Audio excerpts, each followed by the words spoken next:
વાત કરીએ પોઝિટિવ ન્યૂઝમાં વિગતવાર સમાચારોની તો રાજ્યના મૃદુ અને મક્કમ મુખ્યમંત્રી ભૂપેન્દ્ર પટેલના મુખ્યમંત્રી તરીકેના કાર્યકાળને આજે 2 વર્ષ પૂર્ણ થઈ રહ્યા છે। મુખ્યમંત્રી તરીકેના શપથ લેનાર ભૂપેન્દ્ર પટેલના મત વિસ્તાર ગાંઠલોડિયા વિધાનસભાના કાર્યકરો સાથે ખાસ વાતચીત કરવામાં આવી, જ્યાં કાર્યકરોએ ભૂપેન્દ્ર પટેલ સાથે પોતાના અનુભવોને વાગોળ્યા હતા। તેમને સંવેદનશીલ, સમયાનુસાર નિર્ણય લેનાર અને દ્રઢ મનોબળવાળા વ્યક્તિ તરીકે લેખાવ્યા હતા।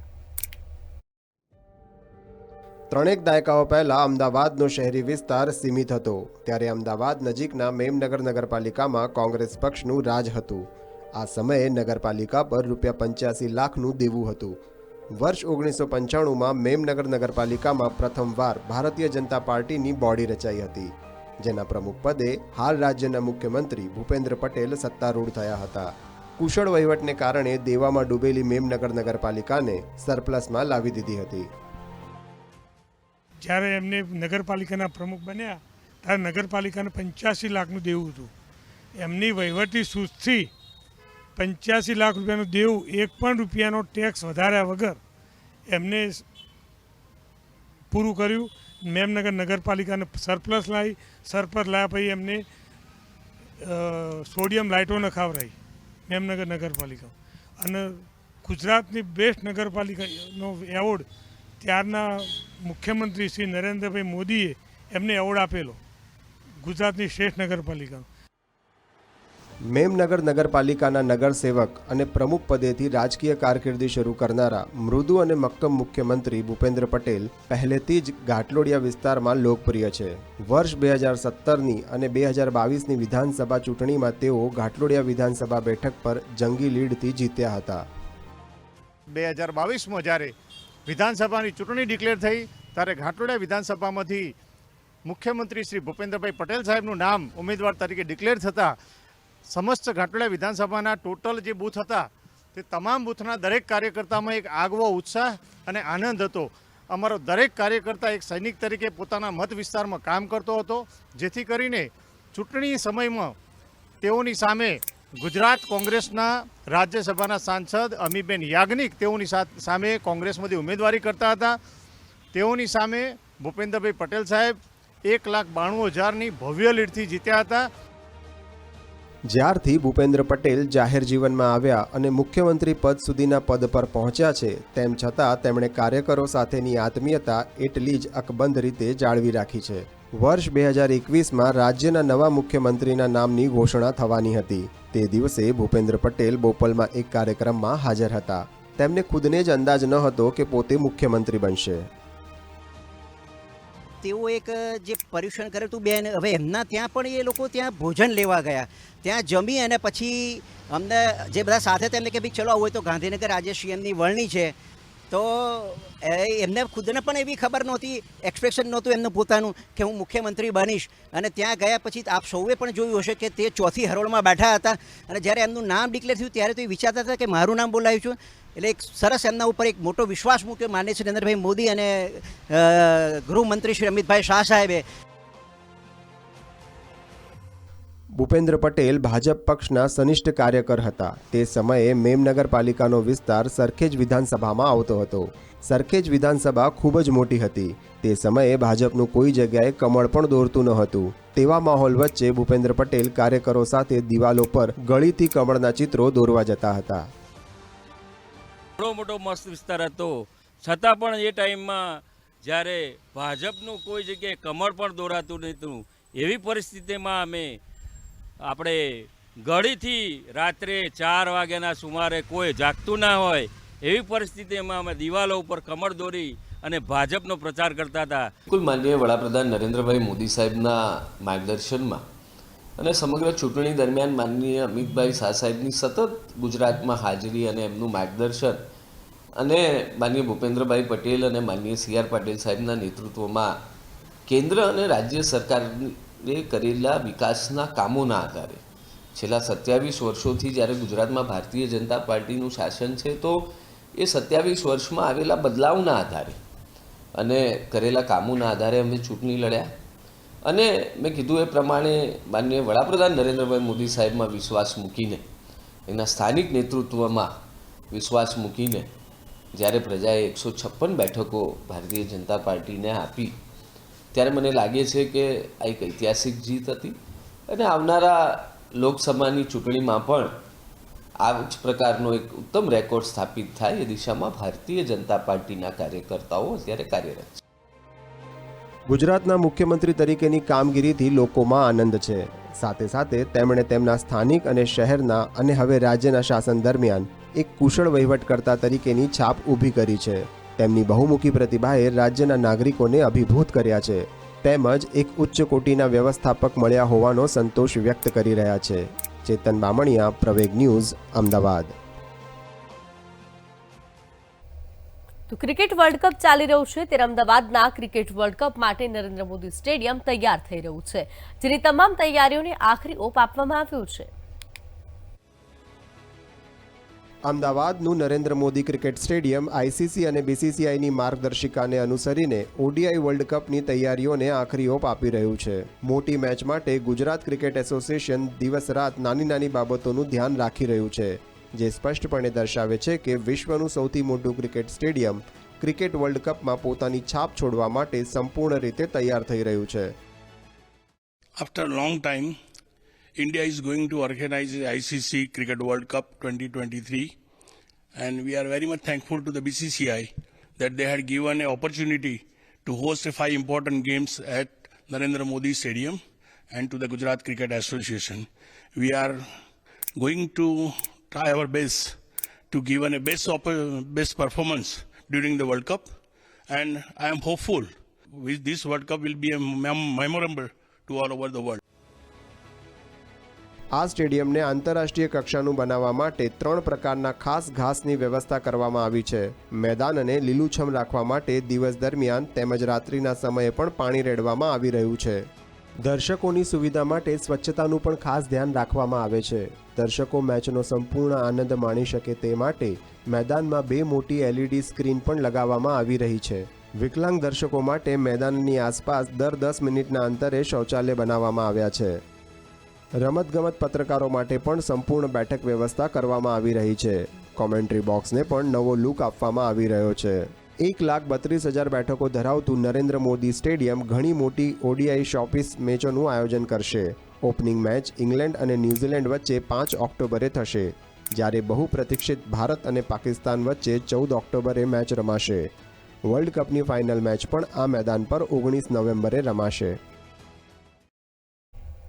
સમગ્ર દેશમાં ગણેશોત્સવની આતુરતાથી રાહ જોવાઈ રહી છે. તેવામાં ઇન્દોરમાં ભગવાન ગણેશની ચાંદીની મૂર્તિઓની માંગ વધી છે, જેને લોકો વધુ પસંદ કરી રહ્યા છે. ગણેશ ચતુર્થીને 1 અઠવાડિયા કરતાં ઓછો સમય બાકી છે.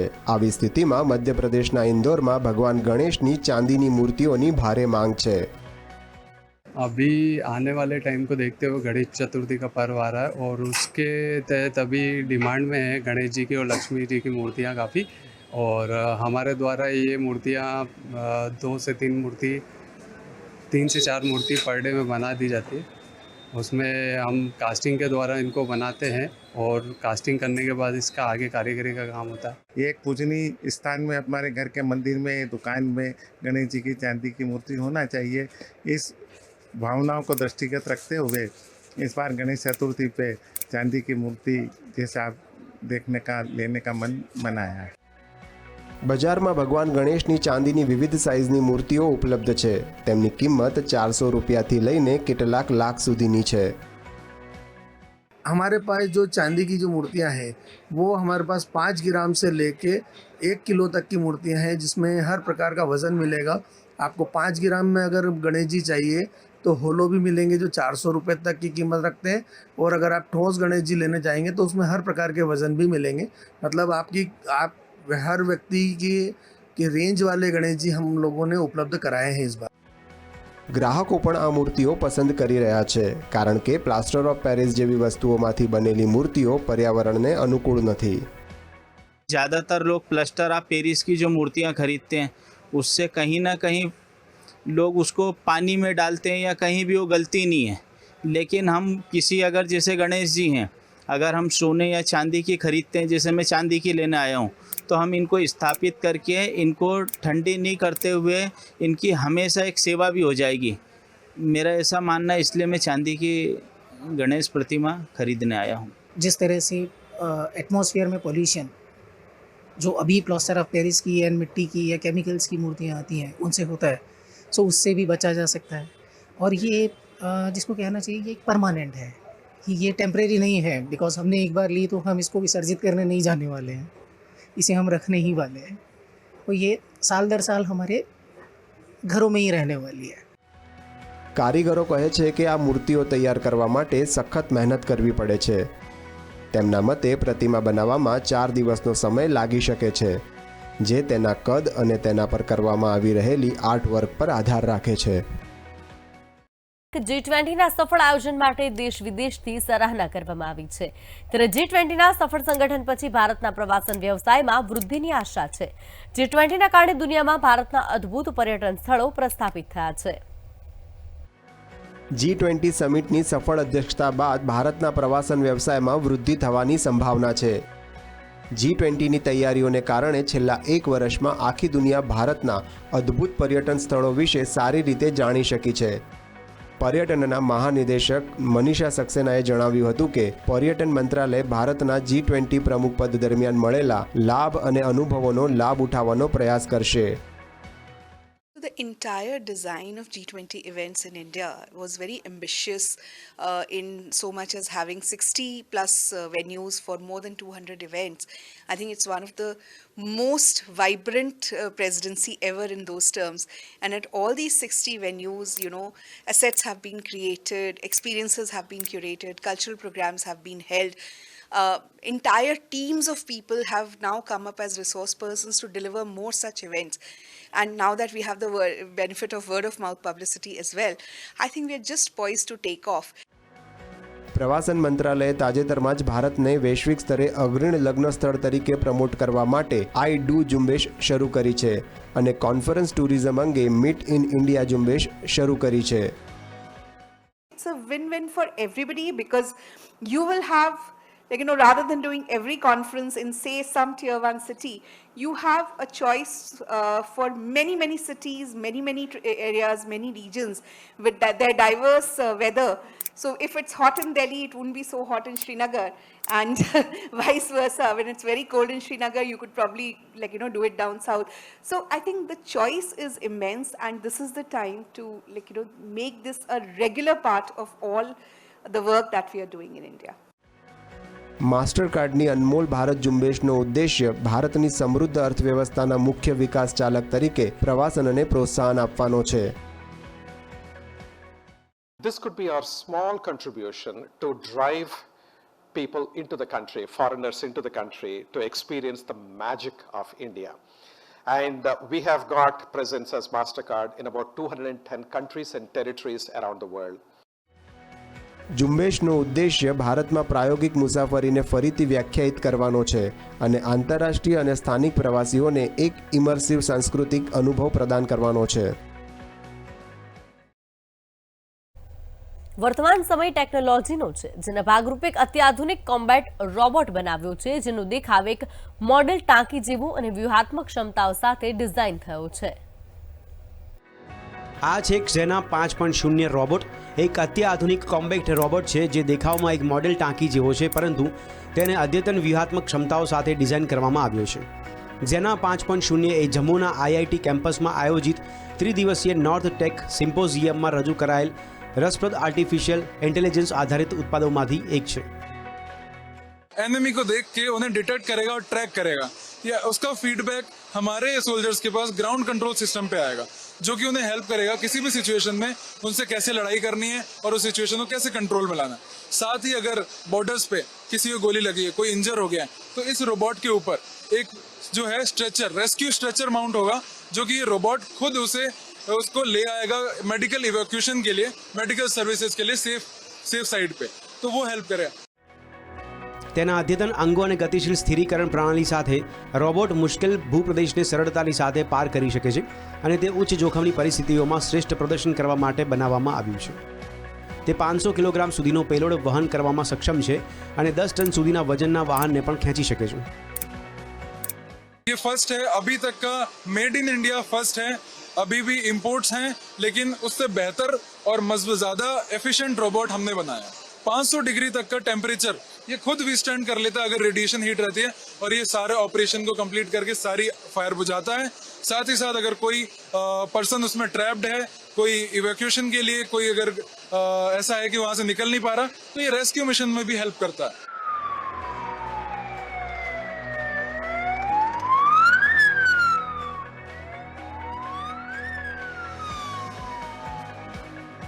મોટી સંખ્યામાં કંપનીઓ અને સ્ટાર્ટઅપ્સ સિમ્પોઝિયમમાં તેમના લશ્કરી સાધનોનું પ્રદર્શન કરી રહ્યા છે, જે ઉત્પાદન મૂલ્યાંકન, પ્રાથમિકતા અને સંપાદન માટે સંરચિત અભિગમની સુવિધાઓ આપે છે, જ્યારે પ્રાપ્ત યોજનાઓ માટે કાર્યક્ષમ ઇનપુટ્સનું યોગદાન મહત્વપૂર્ણ આપે છે। તો હવે 108 પાકિસ્તાની હિન્દુઓ ગર્વથી કહેશે કે we the people of India. જી હા, કેમ કે વધુ 108 શરણાર્થીઓને ભારતનું નાગરિકત્વ મળ્યું છે।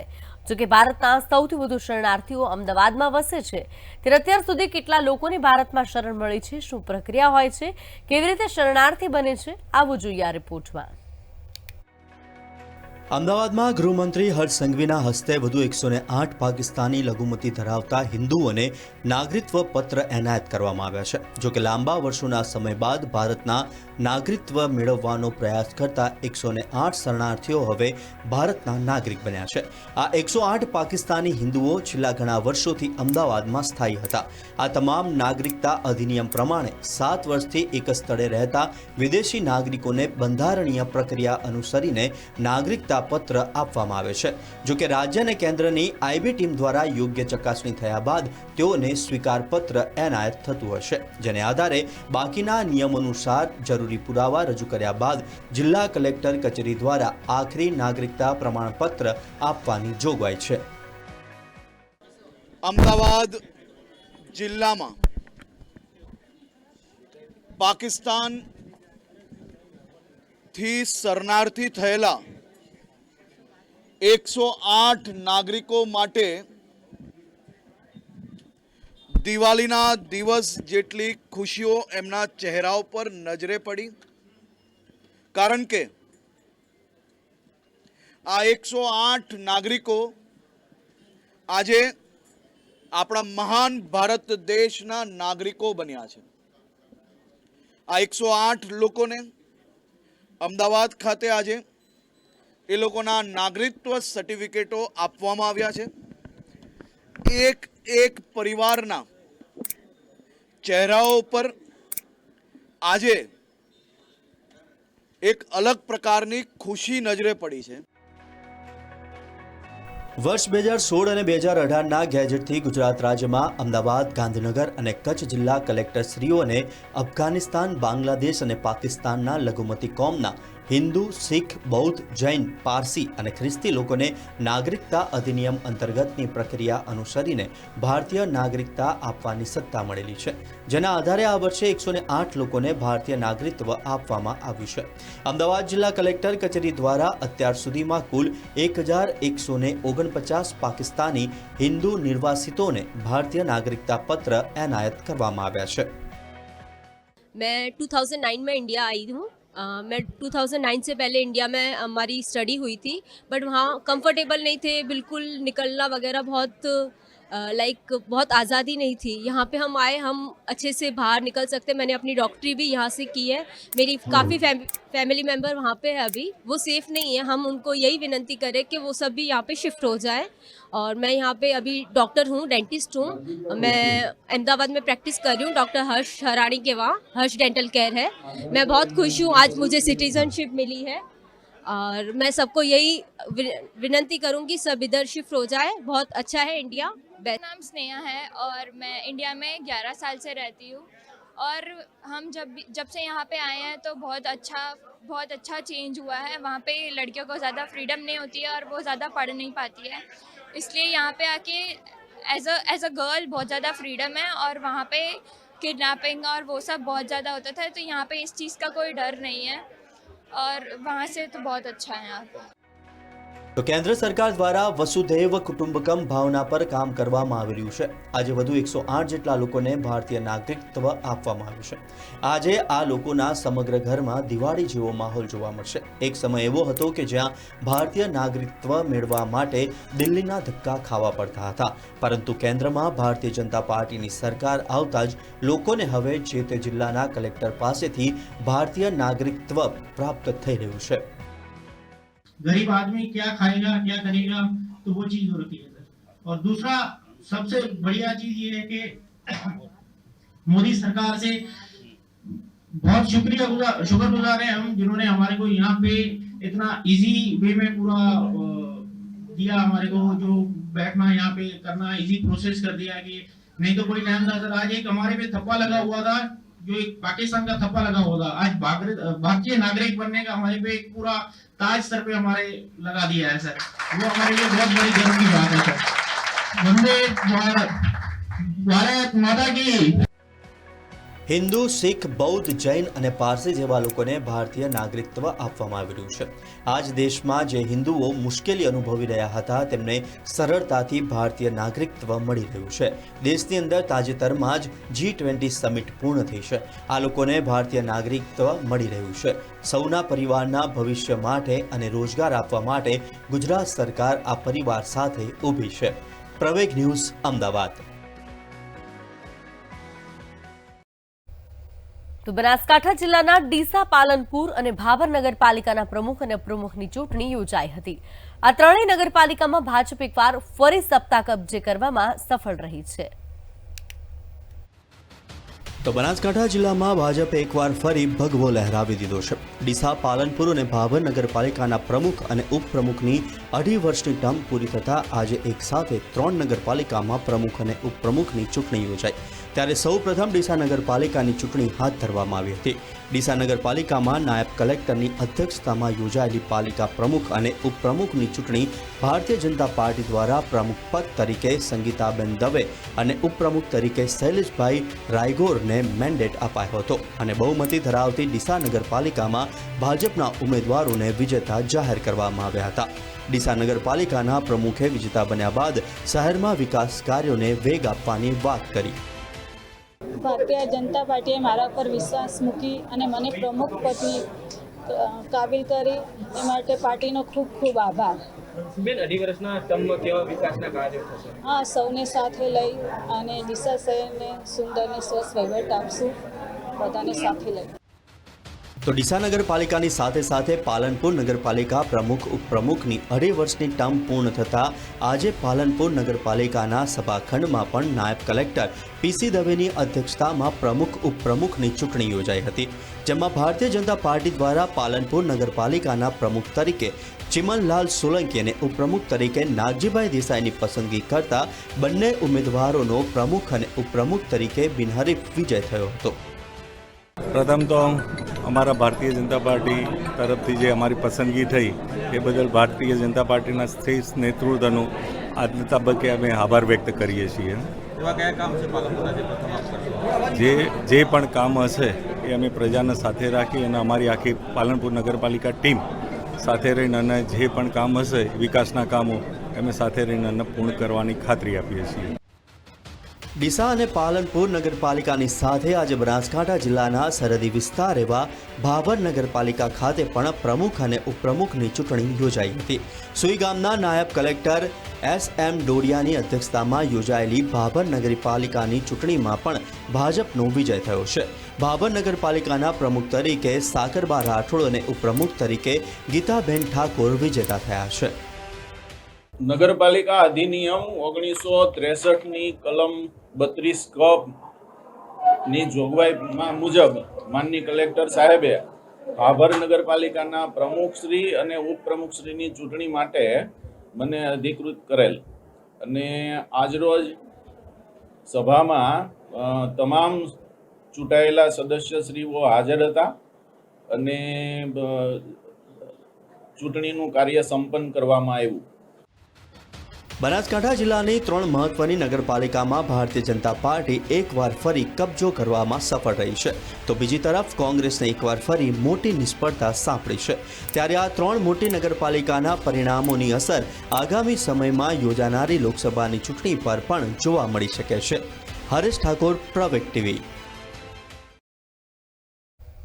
તો પોઝિટિવ ન્યૂઝમાં અત્યારે બસ આટલું જ। આપ જોતા રહો પ્રવેગ ટીવી। નમસ્કાર।